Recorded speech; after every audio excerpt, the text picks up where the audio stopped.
Longboard is a wheeled conveyance that is slightly longer than most planks of wood with wheels on them. They have generally a higher roll speed. They are more efficient, and the learning curve is a lot easier in the beginning than it is with a regular skateboard. My name is Paul Kent, and I ride big skateboards. I think traveling on a skateboard or a bicycle or anything man-powered that's kind of slow gives you a very intimate experience with your surroundings, unlike driving by in a car where, you know, in an hour it's all like it's gone, right? Like you pass by things so fast you don't actually notice what's on the side of the road. And so for me, on a skateboard, it's, first of all, once you start off somewhere, you're pretty much stuck doing it for a while until you get to the next spot. And after a while, you really start to appreciate what's going on everywhere. Yeah, not a lot of the newer generation know that I'm from Cambridge because I've been out of town for about 7 years, but I am, and so I've organized a session, and a lot of the kids that know who I am through my videos have come out to skate with me on this hill here in Cambridge. Try to get your chest, if your toe side, your chest is on the fault line. If your heel line, you want your back shoulder, you want to, like, behind you. So where since jumping on the board, where's it taking you? Where's the wheels taking you? I've rolled over most of North America, large areas in South America, Peru, Bolivia. I've gone to Northern Africa. That's about it. Man, you guys roll your own show while you're going too, is that right? Yep, we do long treks on the skate deck. So it's a documentary of the three of us and the torture that we put ourselves through on skateboards with backpacks. I don't know if we have much rhyme to it. I think we sort of set out to be a source of inspiration for others and to inspire ourselves through the stupid things that we do. Otherwise, yeah, we're just a bunch of distracted guys that, you know, need something like that to make us focus on one thing. What advice would you give to somebody who's, you know, maybe they've really found their passion and it's longboarding and... Or anything else? Yeah. Figure out what you can do for your sport, for your community that you're involved in, to make it better for you and everyone else, and you will derive more enjoyment from it, and you will reap more rewards for that.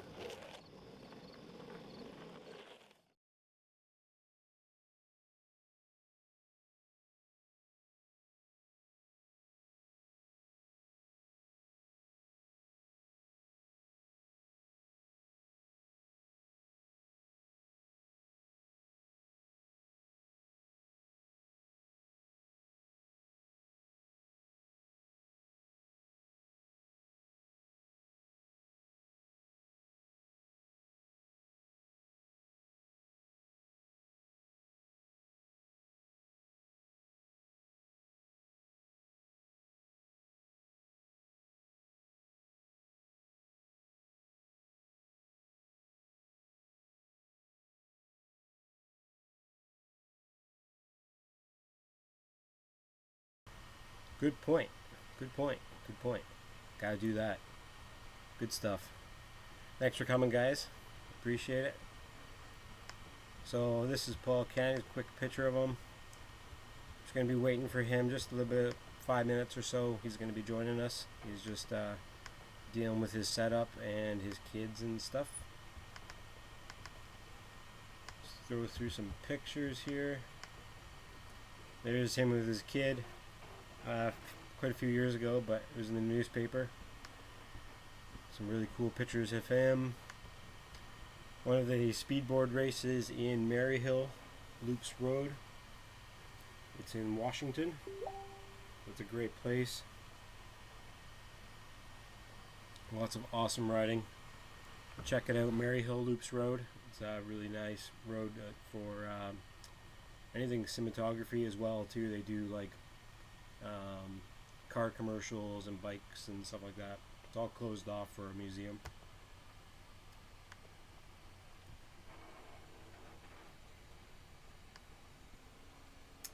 skating down in Norquay. That's me and my buddy Brandon, and that's Paul in the back there, riding down a mountain. It's me and him back in the day when we first went to our first longboard race a long time back.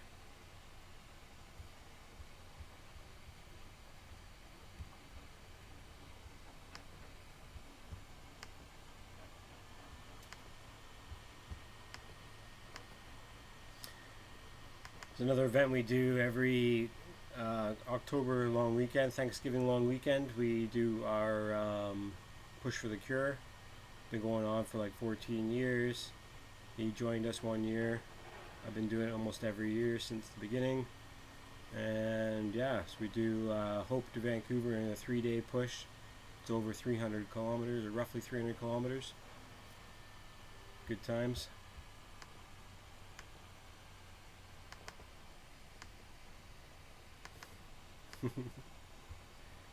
Always having a lot of fun. This guy's got lots of energy, and yeah, it's just everything about just being around him is definitely good times. It's hilarious. He started off doing a lot of biking before I got him into push him into longboarding a bit more, but he was doing a lot of this trial stuff where he was bouncing around on a bike. Super rad shit. I think he's almost ready, so we'll get him on here pretty soon.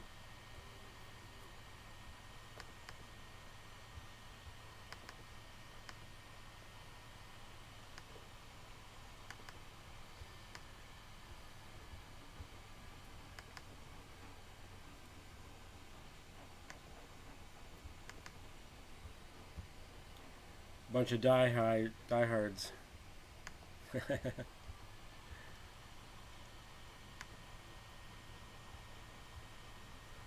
Yeah, these guys are like the Calgary guys back in the day, so all of them would meet up and skate together. Big epic sessions. Big epic sessions. This is a picture of them when they were going across South America. So there's going to be a little bit more video of that later on, as well as he'll be talking about that, I'm sure. It was quite the experience. Here's another picture at Maryhill Loops Road, where we all jump in the back of a shuttle, big U-Haul truck, and we ride down this road, hay bales everywhere.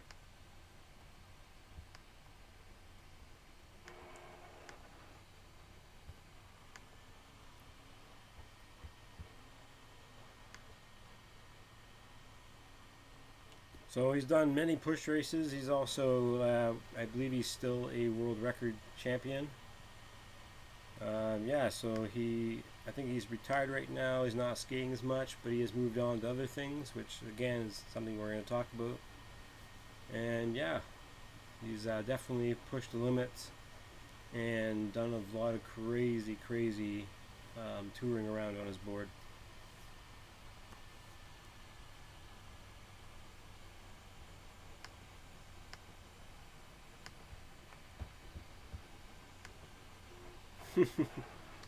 This picture just says it all.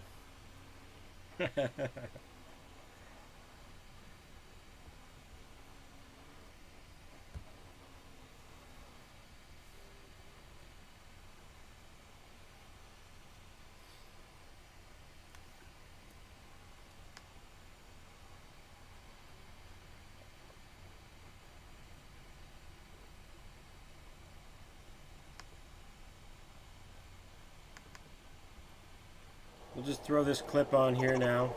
This is a quick video that was made by Orangatang Skateboards. I'll link to them into the chat later on. But this is one of the best, funniest videos that he's been a part of. There lies a disturbed man named Farley. What went wrong? We don't know. For all we know, he could have been doing it right. He only had one thing on his mind. Hey, buddy. Killing. The bullet inflection on the brim of his hat reminds him he must be the hunter, not the hunted.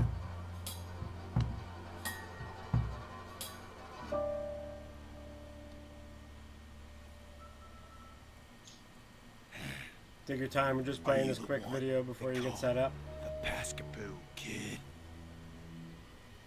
Who's asking?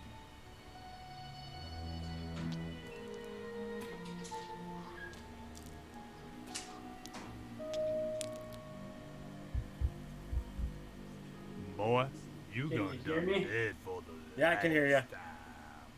Oh wait, that's not Boy, proper. did you hear me?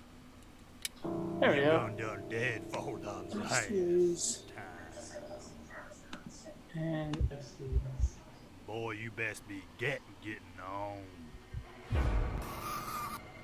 Getting on. let's Getting. see how that sounds. Oh, that's loud. I'll have to excuse how loud everything is. Just a moment. How are you doing, Marcel? Great. How you doing, Paul? I'm okay. It's a nice hat. Thank you. It's mustard, which is very in this in 2020. Ah! We're just playing that quick video of yours from Orangatang. Oh, the one where I got Askapoo Kid. yeah. Just for a quick minute, and then we'll get into it once you're getting settled there. Sure thing. Gonna make some more noise while I get things figured out here. It's all good.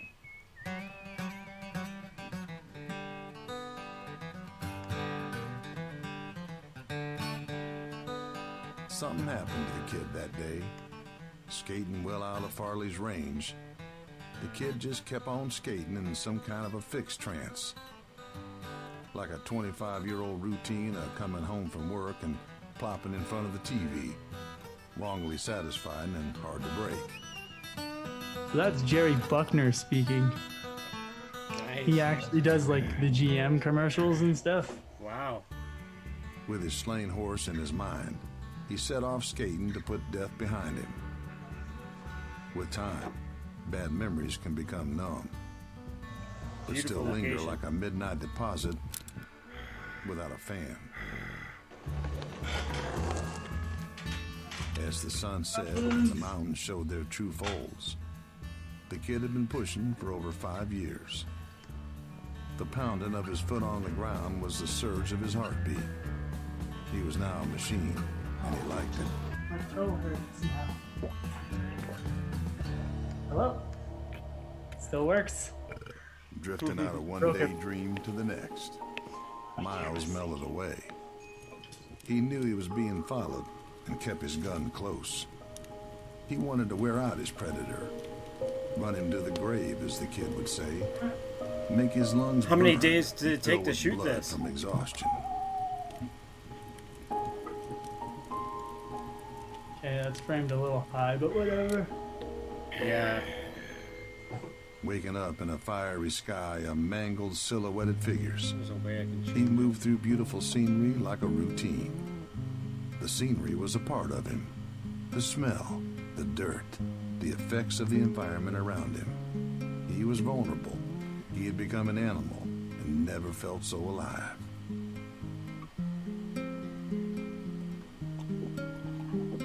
Been 10 years. The kid's been skating just as I don't know, thirsty can you as see he me was okay, in or the is it a beginning. little bit I weird? see it great, yeah. Thirsty for gaining ground and moving. Moving was his meditation. Skating up. Anyway, we can always come back to that, but yeah. Paul Kent, how you doing, buddy? Long time no I'm- see. It has been a while, yeah. Yeah, that's all right though. You've been dealing with the family. How's the family? You know, it's a little bit, weird, especially this time of year, the seasonal pandemic. Seasonal pandemic? I hope it's not a seasonal pandemic. Things are, the kids are doing pretty good. They're pretty well in the swing of being isolated. They're pretty heavily isolated. But Right. yeah, I'm here with Melanie and the cat. Awesome.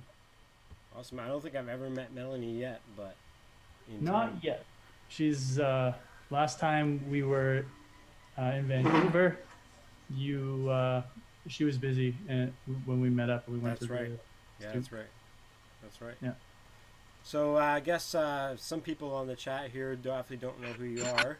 Why don't you give yourself a little We introduction have of what you sorry do about that. We have an accumulation of recycling that's been going on for about, I don't know, 2 months. So I hear that. yeah, No problem. I So, just knocked over stuff. no worries. So why don't you give everybody a little bit of a quick introduction of who you are and what you've accomplished, I guess, kind of thing, and what you do or whatever. Oh, What you're doing now. okay. My name is Paul, and I do things. You do many things. Yeah, I try to keep busy. I think in the circles that we are both in, I'm most known for the long treks on skate decks thing. That's probably Yep. Also, those that don't know me that well, at least know me from that. right. Yeah, Uh, super exciting. when did you start longboarding then? Oh, when did you make me start longboarding? Oh man. I think it was 2003 or 4. Yeah, around that I think. Yeah, just before I went to college. Yeah, And then yeah. as soon as I well, came back from college, you were already gone. yeah, I home. had already fricked off. Yeah. Yeah. You were hanging out with John EB at the shop a lot in Cambridge, HQAS, That's right. which is also a music venue, which is actually what I think kind of got me going there because That's I was true. doing the whole music thing. Which with- was the Cat's Pajamas. Yes. Do you still have any recordings of any of that stuff laying around still? Maybe, yeah. Yeah. Yeah, you should Yeah, post that stuff. It's pretty funny stuff. maybe I'll be able to post some stuff at some point. Yeah, totally. But yeah, so we, yeah, you got me. I was a observed bike trials guy too, so I climbed rocks with mountain bikes and. Right, which is where you kind of started before longboarding, and that was like pretty crazy as itself. Like I've got some. Yeah, I was pictures probably here that- best at that. Like if I was good at anything at any point, it's probably like it was very much riding bicycles. Yeah, I've got That's- some pictures here I posted up here for you, and yeah, just insane stuff over by the water fountain in downtown Cambridge. Yeah, I have a thing on Instagram, on my main Instagram account. If you go back like a couple of years, and it's the first time I just grabbed my bike out of storage, fixed it up for the first time in 12 years, and then I like jumped on my car, and then Yeah. That's awesome. I got left outside in an unfortunate set of circumstances, and then like, got all messed up again. Right. And so it's so expensive to fix. So that's pretty much why I don't ride bikes, Yeah. just because like they're expensive to upkeep if you're not using them all the goddamn time. And trials bikes are hard to use all the time. Like if it's your main bag, then it's no problem. But it gets if you're not doing it like 6 hours a day, then your hands are falling apart whenever you do it. So Exactly. yeah, and the bike's falling apart. You're basically you're spending probably more time on your ride tweaking spokes and brake levers, and maybe you'll just like your rims are always out of true if you like land on a handrail sideways, like Boom. yeah. And So then anyways, it's that was what I'm longboarding really crowd. good at. And then I dated someone and had to basically prioritize between out of the 3 things I had going on, band, girlfriend, and bike. It was like I had no social pressure to keep up on the biking, even though I was better at that than everything else in my life. And so that kind of went on like that. That's what suffered the most for time and attention. And then when I started riding again after that whole relationship and the band thing were both over, I just, I was frustrated because I wasn't as good as I was, even though it wouldn't have been very long to get it back. But Right. and that's around the same time that you were like, come film me. And I was also studying Chinese martial arts, and I was planning on moving to China because my Sifu went to China, and then I was going to go to Taiwan. That was the plan, Right. and just continue studying that stuff.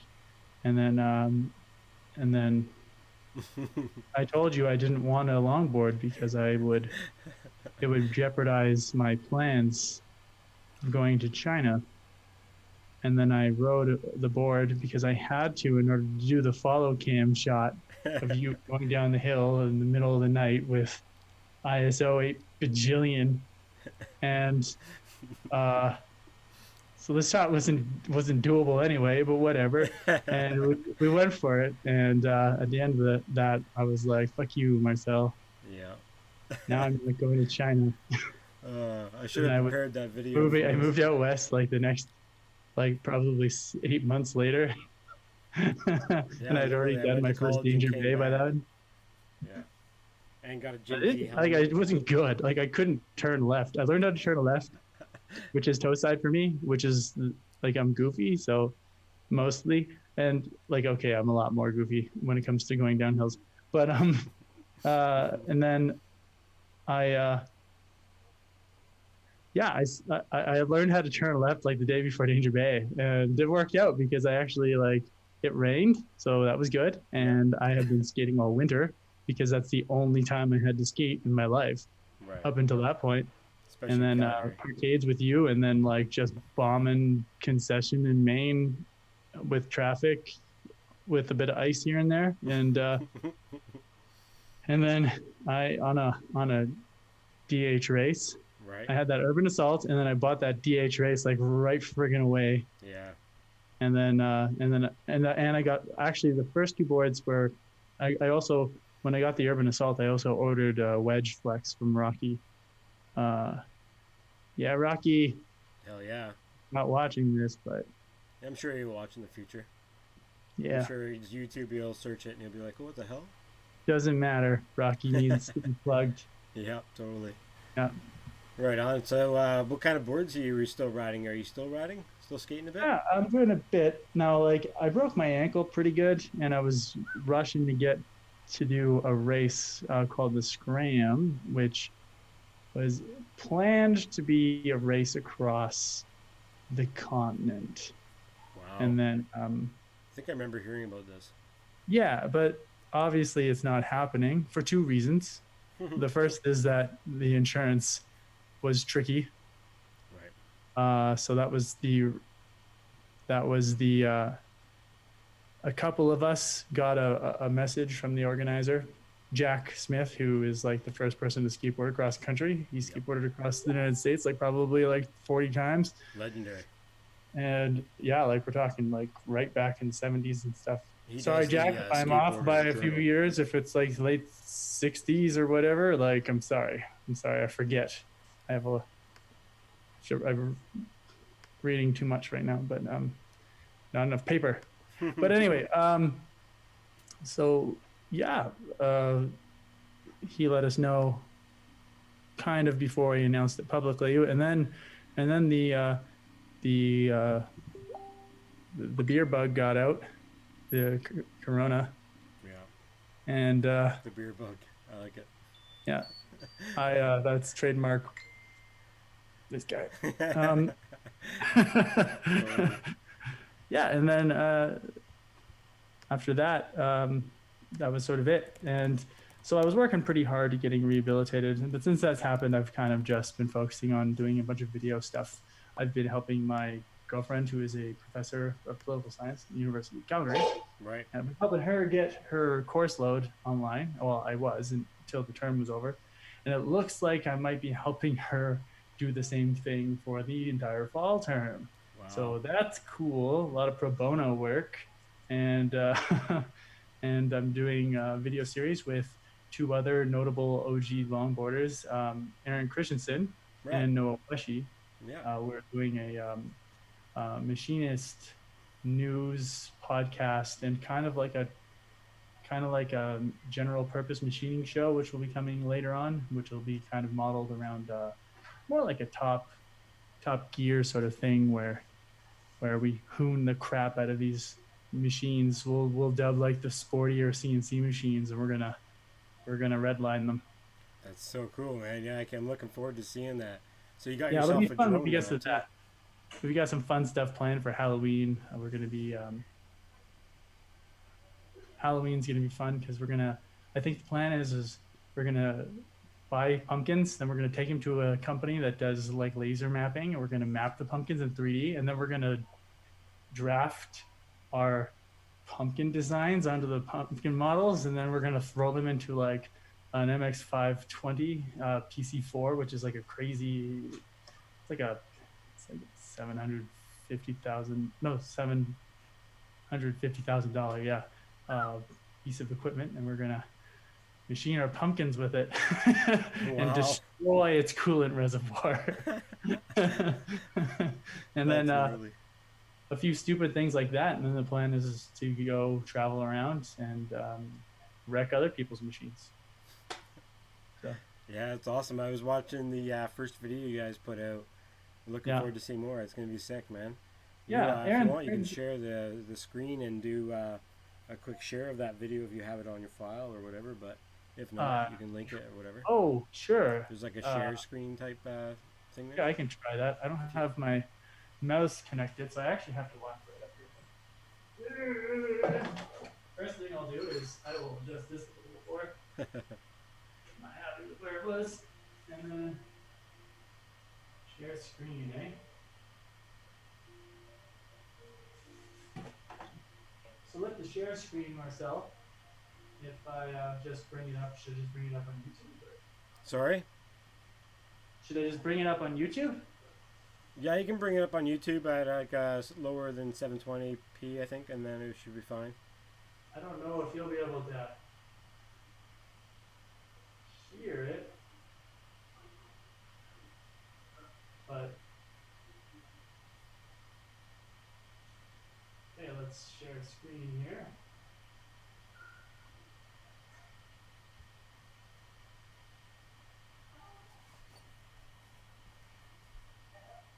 Never done this before. This is the best one. I don't know if we'll really hear it.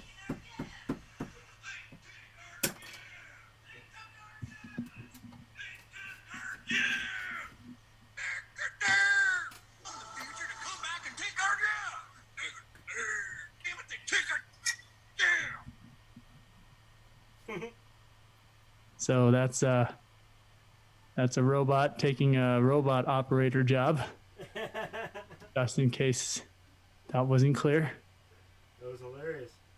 And then we've got has been chasing IoT. so we've got this guy, but I'm not gonna play the whole thing. Yeah.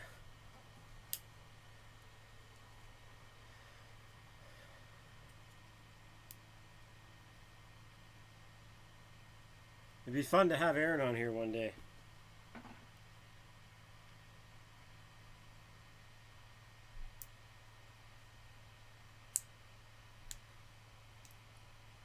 You still there?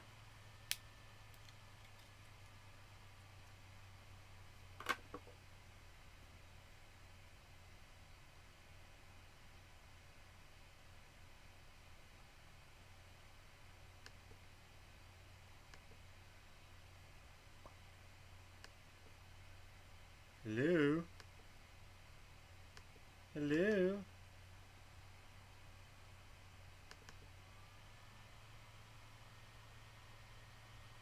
I think we lost him. That's how technology is sometimes. It's all good. All good. Yeah, he says he'll be right back. Laptop took a nap. Laptop took a nap. So we're just taking a quick breather here. Show off some more pictures. Hanging out for a bit. not going to go too much longer, maybe another half hour or something. So thanks for hanging out. Sorry nobody's really answering too many questions right now, but we'll get to some in the future before we shut her down. But yeah, thanks for coming in.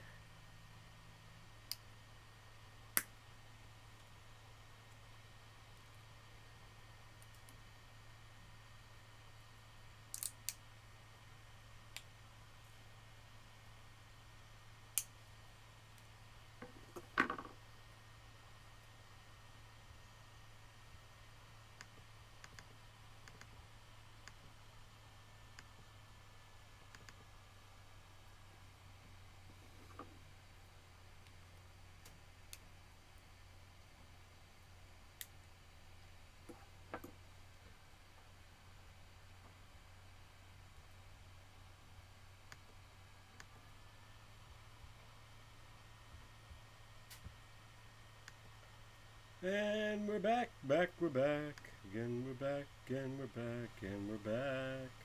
Thanks for hanging out, guys. Alright. Alright. Getting back. No problem. How you doing? Figured it out? Yeah, mostly. I think. What's going on? My microphone isn't on anymore. I got you. I hear ya. Yeah, that's just my backup.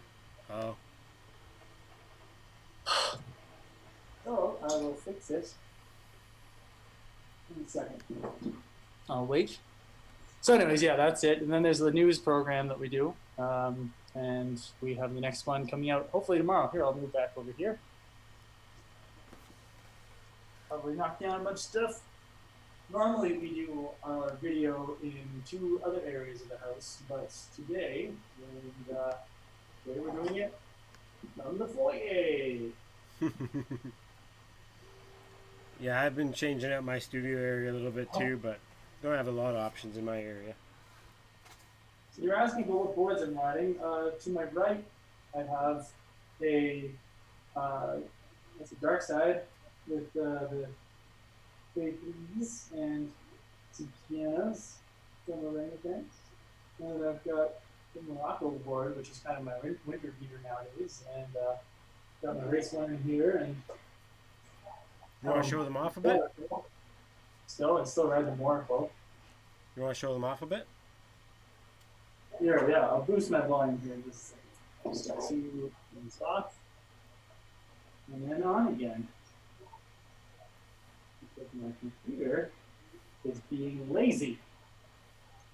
That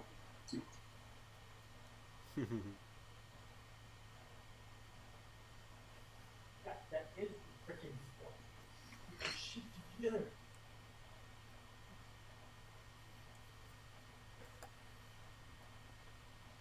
Now I have headphones in too. Whammy. Yeah, I'm just not gonna move anymore. No more shared screens. Yeah, no worries. Too fancy for me. So I've got a picture up right now.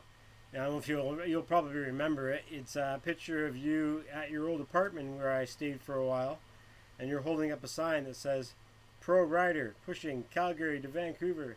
Remember that picture? Oh yeah. That was like my debut. What the fuck? This is a cheap XLR. Although I did drop this shit, so I probably broke stuff. Ugh. Uh-oh. Yeah, that's what happens when you set up in a foyer. Costing you money. Yeah, well, this is for my project. It does seem to have a really bad output right now. What are we looking at? So you're looking at a photo of me at the old place, and yeah. So that you want me to tell that story? I guess. Yeah, if you want. I mean, if there's much of a story you want to talk about, but yeah, it'd be kind of cool. Well, I think some people would. It was sort of my long distance pushing debut. People were trying to get me out to races because I had a really good start on the downhill. Right. And for that one, so I got invited out to King of the Forest. People thought I would do really good. So I agreed to go. However, I had no money because I was broke. So I jokingly said to some friends, like, "Hey, wouldn't it be funny if I wouldn't it be crazy if I skateboarded there?" And everyone was like, kind of like, "Yeah, but not that crazy. Like, you do stupid stuff like that all the time." And I was like, "You don't think it's this or that?" And they're like, "Oh yeah, but You could do it. it's so totally like the sort of thing that you get yourself into." Yeah. So so then I was like, "Okay, but what about this? And who's gonna watch Anika and this?" And for everyone, it's like, "Well, I can watch her this day and that day. No, I can watch her this day and that day." And then I was like, "Okay, I guess I'll leave after our next Speedboard and Longboard Association meeting." Right. And then for those of you that don't know what the Speedboard and Longboard Association is, Nice. I was gonna ask that. and we'll talk about that. But we, so yeah, we, Marcel dropped me off at Dead Man's Flat, and then from there I skateboarded, pretty much to Vancouver, except for a couple. Like I would have been the first, but I don't think anyone's actually skated it yet. But that sky bridge that goes into Golden, like Right. they had just opened it, and I got to it in the middle of the night, and I all I knew is that there was expansion gap. Someone drove over and said, "Don't, you got to be able to like get over those expansion gaps with an early grab or an ollie or something." Right. And yeah, not in the middle of the night with a backpack. Like I couldn't see anything. My headlamp illuminated, like I barely saw my feet. Like they were really bad back then. And I think it was like a Petzl E-Light. Like it was like total garbage. And so Pretty basic stuff too. Yeah. so I got like hitched to the bottom of the hill, which is, so lame. But that's sort of it. Like if it was just stupid, I might ask just to get past the stupid section. But other than that, I skateboarded to Vancouver to do the King of the Forest, and I actually got beaten by Robin McGurk, the leg. Like everybody knows him from downhilling out in Maryhill, Right. and everybody's favorite photographer beat me too. So yeah. You killed That it though. was- Jeez. You did that? win. You did win. How many King of the Forest though? After that. Oh, I won. Well, actually, the next one I beat Robin, and then and then I got beaten by what's his last name? Yeah, I only actually won the one. I think I won the last official one that was done. So that's it. But like there were, there's always good reasons for these things. Yeah, for sure. Yeah. The first one, Robin got me by I was being stupid, and I skated faster than him, like when it came to the pushing, but he beat me on all the downhills. So then the next one, I was smarter about it, but I still got beaten.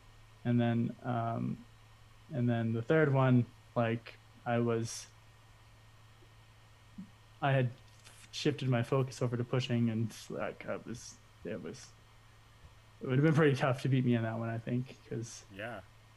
I don't think that the guys in New York would have been able to beat me on that sort of course at that point either. So Totally. yeah, and then we did all the push races, and then company came in and threw down like I don't know $60,000 one year in 4 races, and When things were getting I really was- popular.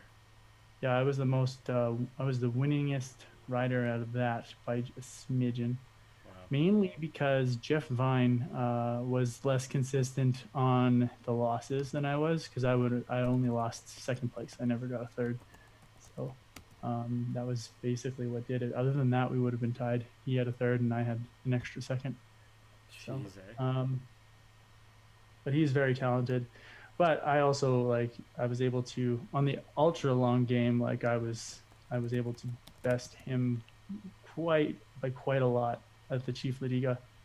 that same year, and that's without any training. That was coming fresh out of the winter. It was still snowy up here when I went down there, and I got actually got heat stroke Wow. about 30 minutes from the finish line. So that slowed me down. Yeah, I remember Actually, that. no, it would have been 30 minutes, but it was an hour from the finish line because of the heat stroke. But Jeez. yeah, that was fun though. That was good. Yeah, long treks and skate decks got me riding a lot more, and with the sponsorship that I got from it, and I was able to apply that to be able to race. And then I ended up focusing on kind of a niche, but because I had, I researched and I trained in a method. I was very methodical about how I trained, and people can do the same thing for downhill. I just had a weird home situation that wasn't really conducive to downhilling and to me sort of getting out in groups. So it was just easier to go off on my own, and so that's kind of why that worked out that way, and why I didn't hone in more on the downhill side of things. But it was good, and this long distance stuff like across countries was like fantastic. Like at the point when I was mid or late 20s, mid 20s, when I did Peru, when I was done Peru, it seemed like a good third of my life had elapsed in that 2-month period. Like it was so rich and dense with experience that that trying to remember 2 months back was literally as hazy as trying to remember my childhood, and it felt like it was the same breadth of time. You know, it was yeah, it's interesting. No doubt. Do you have an idea of how many kilometers or how many miles you skated? It wasn't very long. The problem is all the vertical mileage was pretty intense. But yeah, it was only I think like 1,600 kilometers. Like and it was 2 countries. But like our first hill was literally we started at the ocean, and it was a slow, mellow thing, and then for a couple days, and then it shot up, and then another day and a half or 2.5 days. Right. 2.5 days. 2 days and a few hours of skate time. But you did 2 different trips though, right? Yeah. With Adam and Aaron, I did 2 trips, and the rest I've toured around like Alberta and BC. Right. But yeah, that the first hill was 4.3 kilometers above sea level. So with a backpack that weighed a lot. Like it was a heavy backpack. It's not like how I pack nowadays, where it's stupid light. Right. Yeah. We're just playing that teaser. That through hiking thing, if I didn't tear all of my knee up on the inside along with my ankle. So I'll be also all the parks are closed for backcountry. Right. Yeah. Totally. Next year. Yeah. So last thing I actually want to talk to you about is so you just got yourself a drone. Yep, I did. Yep, I got my first little. So for the machining thing, I wanted shots that like above the machines and stuff, which is really a good way to get yourself into cleaning the tops of machines. No doubt. Yeah. Doubt. Yeah, That's it's like why I'm you got 'em. gonna take 10 minutes of footage. 4 hours later. All right, screw it. I'm just gonna fly now. Like I'm done with this. Yeah, it's a lot of fun to fly. Which one did you get again? I got the Mavic Mini, and the reason for it is because I kind of wanted to test the waters. I was always a little skeptical, being a little bit more of a traditionalist sort of photographer. Like, so, you know, I've heard all the things where like everyone was going out and buying drones. The photographers, I mean. I don't mean like people that are flying drones. I mean photographers were all going out and buying drones. Yeah. They're all going first-gen technology. They're all spending a bunch of money on something that and then they ended up using it maybe like once every 3 months for photography purposes and for a job. And so anyway, but when I was doing like, now I'm finding a purpose for it because I can use it for my jib shots and my, cranes and dollies and stuff like that is pretty smooth. Right. So it's really handy in an industrial environment. I put the prop guards on and I ram it into stuff like you saw in that little video. So, and it's kind of fun to fly around too. And so, getting a feel for it, just sort of getting this, like, it's my first time doing it, getting used to it. It's not that expensive if anything goes sideways. The fact that it's 249 grams, I know you say no cop is going to weigh it, but the Calgary Police Service actually has a memo posted on their website just about that denomination of weight class for drone. So if they want to bug me, I'll just send them to their own. I'll just I'll print out their webpage, and I'll hand it to them in paper and be like, "This is your website, bud. I'm just following your rules. Yeah. I don't make the rules. I just follow them." And yeah, just Jim Z it, man. What's that? Just Jim Z it. Yeah. Oh, do I have his helmet here? I might have his helmet here. Oh, really? Amazing. Yeah, I think. No, I didn't. No, it's at Mel's parents' place right now. Sorry, Jim. Reed still sees him every once in a while. I just talked to Reed not long ago. I hear Jim is actually on a social media network. Whoa, finally. Only took him, what, 40 years? One of them. I won't violate his privacy here and give it away. Yeah, yeah. But I don't think anybody else here is going to know not who TikTok, he is. so... I still have no idea what that is. Cool. Yeah, man. Jim was like my freaking hero at the start. Jim and Jody, both. And then it came out here, and Aaron Christensen, who I met up with my second day in Calgary. And Ross. And Ross Barrett, and we went to Vernon, and it was like a bonkers friggin' trip. Like, it was, those skate trips where it's just so eventful in such a creative way, but it's like nobody scripted it, but it's hard to believe that nobody scripted it. Right. Like, it was one of those sorts of things. And then again, when we went to Ninja Bay together, it was just friggin' like, it was too comedic and too well written. Like, I don't even know. Like, it's like maybe things are simulation. Maybe we're in some sort of video game. So but I went through your Facebook pictures, of course, earlier today, and found some pictures that stood out to me more. And one of them is the one we're on Norquay Mountain, and I think it's Josh's dad who's taking pictures and stuff. But he's got a picture of me, Brandon, and you coming around the corner. Oh. Yeah, or I'm wearing that silly wig. Yeah. I was taking it easy because I was like, well, I typically in the past only had one or two pairs of pants. Right. Yeah, so had to be careful. Had the small pads on too. Had to be careful. But my leathers, they sucked, and I never invested in like NJKs or anything like that. So, yeah, I don't know. I would go skating Maryhill and just be so slow, and people would be like, "What's going on, man?" And then I would take them off and just all of a sudden be like able to tangle with the locals or guys like Billy and stuff like that. If I wanted to, I'd be gaining on them and be like, "Fuck this, man! I'm not as good as they are." And then because I would push through the first 3 or 4 corners, and then eat cereal. And yeah,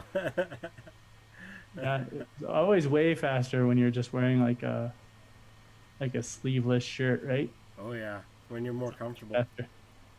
Yeah. Yeah, I've got lots of pictures of you doing skateboarding not skateboarding, but longboarding the pathways over in Calgary, or the 14th Street Bridge or something like that. Yeah, you would, because you were here during that time. Yeah. So I got one of those where you're doing a nice big standee too. Yeah, the days that was toot my own horn, but that was pretty early days for stand-up stuff. Like, now if you look at those old videos, it's just like, oh god, they suck. Right. I suck. And it's just like, but back in those times, like it was like Stu, Brian, and I and Luke were like the 4 guys in Canada that could do stand-up slides. That's right. At into a corner, like going fast at all, like, and people couldn't do them going very slow either, without switching over to like hard wheels, which was also pretty big back in those days. Right. Yeah. Exactly. Yeah. Back in the day, it was all about hard wheel sliding. Soft wheel sliding, I don't know. It's still pretty fun. You should do more. I just need to do it, I guess. Yeah, it's tough on the body. Like I've got one shot of you going under a barricade on your hard wheels, or maybe Oh, yeah? the other hard wheels. You got like a pink jacket on with jeans and long hair. Oh, Back when geez, you yeah, had your that long was hair. like that might have been like Danger Bay 5 slide comp, Bear Bay slide comp or something. Well, it's a barrier. It looks like it's downtown. Oh, really? Oh, geez, you got that where I look like a hippie? Yeah. That's the Lilac Festival. That would have been the same year. And yeah, man, geez. The photographer was Peter Sydenham. He lived in Calgary. He longboarded, kind of just pushed around on it, and he was a photographer. And then he worked at the camera store, and then he moved out east, or no, maybe it was Vancouver. Yeah, I don't remember his name. Crazy. That's good. I don't remember names very good, but Yeah, yeah. Just some old pictures that were on your Facebook. I was like, man, yeah, that's a good one. yeah, it's interesting. I don't know. It's not sort of weird, but yeah. Heck yeah. Well, thanks Yep. a lot for Bro- coming on. Oh man. yeah, cool. I really appreciate it, and hopefully we'll get some more viewers on it later on when other people watch it at a better time, I guess, or whatever. But yeah, all the FPV guys that I hang out with are kind of watching, and everyone says hi. And I think Cool. there's a Hey, couple of things FPV on guys. the chat. I need to get on that FPV thing. I think like I think it would be good for my my reaction time and being able to do things in a hurry, like in case something goes sideways. I'm also kind of considering doing my proper license and getting into the because I kind of have an in on industrial cleaning and inspection, and the only people that I see doing that are Hollywood people flying red cameras up and stuff like that just to keep their cameras busy. Right, And yeah. it's just like, but I actually know the insides of like of the vessels that they're working with. I have norms certification for radioactive material, naturally occurring, of course, norms. And I have, like I wouldn't need confined space entry, but I got all that stuff, right? And I've done work inside of these sorts of things. And the idea is we can fly it into an inert atmosphere that would be a little too inert to actually put a person in, even under air. And like I could do that, and I could hand a controller to the inspector, and they can control the camera, and I can fly the drone, and that could be something I do. So I'm actually kind of looking into the prospect of getting one of those industrial drones for something like that. I'm talking with a few people, seeing if it's like a part-time business thing that I can do for spring and summer. It's getting more and more popular for all kinds of different companies and Yeah. everything. So yeah, there's no. I think it's going to be a huge thing for you. Yeah, if you do it. Yeah, definitely in Calgary. Yeah, I too. got a couple. I have an alternate in town here that I would use for pilot and as a co-in, would probably help with the investment too. We'll probably go into it as a partnership, and then, then maybe if things work out, we'll see. Either we'll hopefully pay it off, and it'd probably only take one job to pay everything off. For that But industry, yep. because it'd be a shutdown, and because they'd be taking us away for 2 or 3 weeks to a month. So yeah, it's gonna be, that'll be, as long as I can get one job with it, that'll be fine. But if there's more, maybe it'll be a thing where the food grows. But I don't even know if I'm going to do it yet, because Yeah.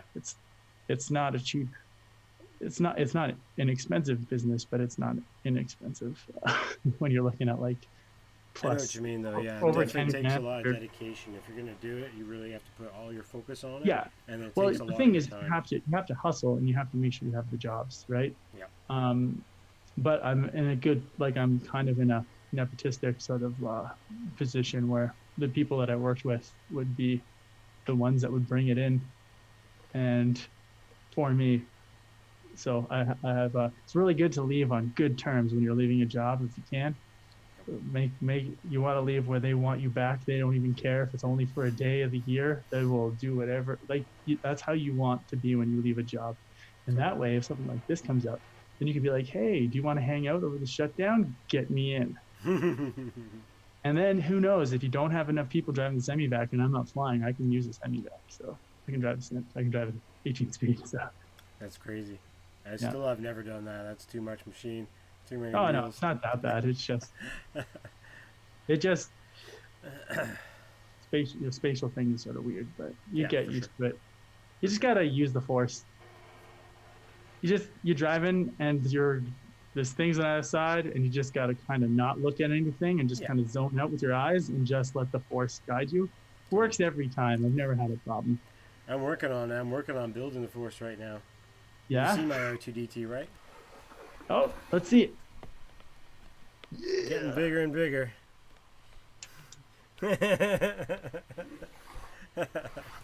Yeah, 3D printers been going non-stop, man. Sweet. Printing pieces that are like this small to go together to build the whole thing. Oh wow. Yeah, it's crazy. It's not all My the brother pieces printed that a face hugger that's all in one with all articulating joints and stuff. small. Yeah, right. Cool, man. Anyway, you gotta go. No, I'm not ready to go, but I didn't want to keep you up. I know you're a little bit tired and stuff too, and Oh, I'm not going to bed yet. I have other things that I'm doing. you and me both. I stay up pretty late, almost like 3 in the morning every morning. Yeah, That's crazy. it normally goes that way with me too. I just haven't been sleeping in as much as I should as a result, just because I'm just trying to cram and get things done. And I'm not necessarily the most organized, which means everything takes way longer. Yeah, I hear you. I hear you. Well, good to have you on, man. I thank you very much, and all the best health and everything to you and your fam. Tell everyone I said hi, even Aaron. I will. Those guys back in Calgary. And maybe try and find yourself an FPV community or a drone community out there in Calgary. There's probably 2 or 3 of them on Facebook. Yep. Yeah, I do need to get in on that for sure. Like, I just think it's a wasted opportunity. If you're going to be flying drones, you can have your Totally. And whatever you're doing, but if you really want to develop skills that can be applied for that, then obviously the higher paced acrobatic stuff is going to make you a way sharper of a pilot. Like, it's going to push you. And so, you got to treat it the way you do skating. So much more control too. I would still practice on hills for pushing, but when it comes down to it, if I crash and there's 4 hours to the finish line, there's a lot more than 4 hours. And that's how I won a lot of events. It's just because I was able to scrub speed, even with minimal gear. Even if I didn't have slide gloves, I could still throw a check down at maybe only 60 kilometers an hour, 70 kilometers an hour tops. But and the low boards, God, they suck. So for sliding, they're fine for certain types of sliding, but for without hands, they're just like, and then but I was able to control speed, and I was able to keep speed out of hills, and maybe not as good as a guy like Robin, but still, but to be honest, but better than all the other pushing guys, and that's what did it. It's just a good balance. And so you practice, not because when you're flying your little DJI camera drone around, you're typically you don't need much, but I've had a couple situations where I've had to stop myself from hitting buildings and with wind, and I was rocketing around way faster than the drone was supposed to go, and I had to shut down and dodge stuff. And I got lucky. I'll say that. And I had a hawk go for my drone, and I had to, think fast. I read that you want to get above the birds because then they think, oh my God, it's trying to hunt me. Right, yeah, more than anything else, yeah. There's some footage out there of a hawk or an eagle taking out a drone too. Yeah. I've watched a video of a hawk trying to eat a drone in a national park or something. But yeah, I don't know. It's probably the same one, maybe not. But yeah, I had a. It might have been a falcon. It was out in the prairie. Maybe, yeah. And it was super investigating, getting within feet of it and testing it out. And then it was kind of around. And then when I started to bring it down towards me, then it kind of went for it. And then when that happened, I stopped. I reversed at it and started flying up so I could get above it. And then it fricked off. So, so yeah, that might have been the right thing to do, or maybe just I don't know. They're big That way. enough that they can take care of it. Yeah, it's the smaller ones that are like too timid and don't know what to do, right? Yeah.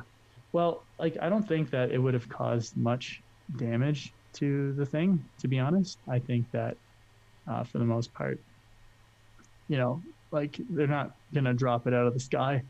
They're gonna snatch it up and carry it away. Yeah. The little props that are on the small drones that like something like okay, I don't know. You guys probably have some pretty high performance, pretty stiff props that would probably actually be pretty damn painful if you got caught. Yep. But the little mini, it's there. I've I've taken the props to the hand and it didn't break skin. So Right.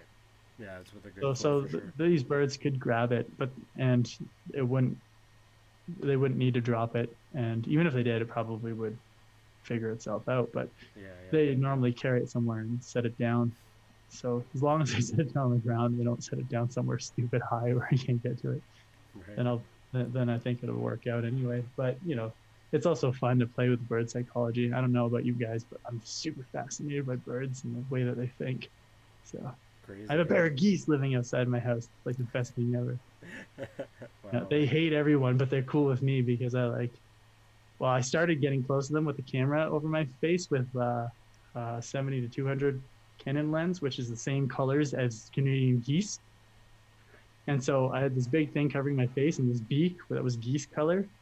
And they would let me get like this close to them. And they would just be like, "You're not trying to take my nest, are you?" And then, and then, and then if I peered over the camera, then they saw my eyes and then they start hissing and then I would hide back and they'd be like, "Okay." And then they let me get really close. And then with that, and then I started hanging out on the hammock while they were on the other side of my balcony looking at me like, "What are you doing? Are you gonna come over here?" And then it got to the point where I can get pretty darn close and they don't hiss at me and like we just sort of chill out. But if Mel goes out on the balcony, they just lose their crap. They're like, go into the little possessed little yeah, they're funny creatures. Yeah, birds They'll are be pretty goofy. crazy. So Birds are goofy. pretty crazy, Yeah, that's what people signed on for, to hear about geese. man.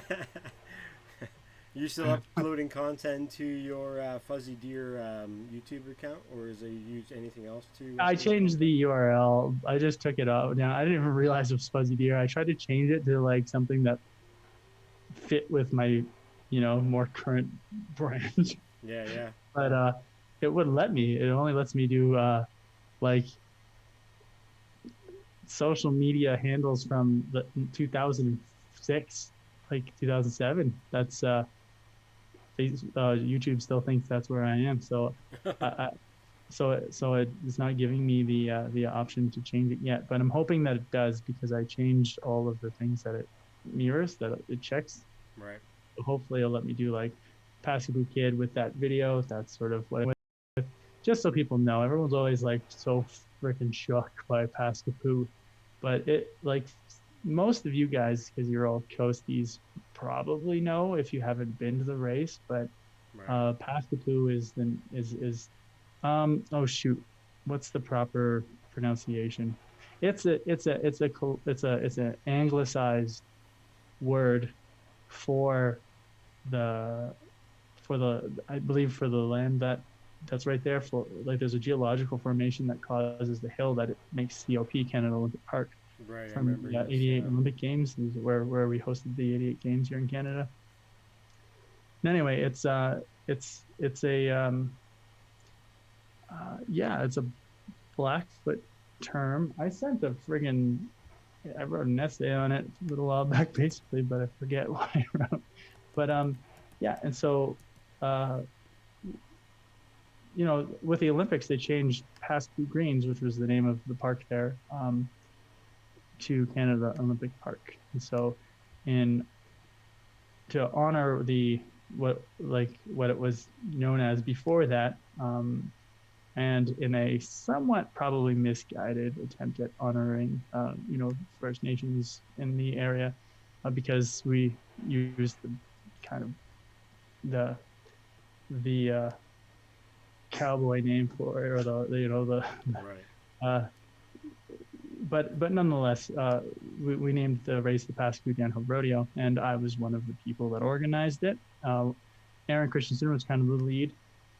Noah Weshi was involved. Rachel O'Neill was on there. We had Jennifer O'Neill